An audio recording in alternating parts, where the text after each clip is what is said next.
दोस्तों आप लोग देख रहे हैं प्रोवाइंस 1 मिलियन। तो फिर से एक बार स्वागत है प्रोवाइंस 1 मिलियन में। तो जी हाँ दोस्तों, आप सबको बता दें कि अपने हिट मशीन खेसारी यादव का गाना नथुनिया 2 आया हुआ है और इनका धमाल कमाल कहाँ तक पहुँचा है, आप सब सारे मुद्दे में आज बात करेंगे। तो चलिए बताते हैं कि अपने हिट मशीन खेसारी यादव का जवाब से देने से पहले दोनों लोगों को काफ़ी आप लोग सटीक तरीके से आप लोग जानते ही होंगे।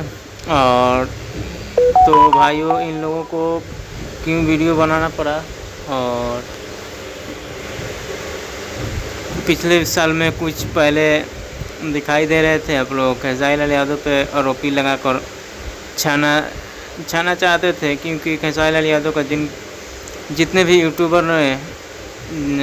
वो चाहते हैं कि न्यूज़ बनाए तो छा जाते हैं।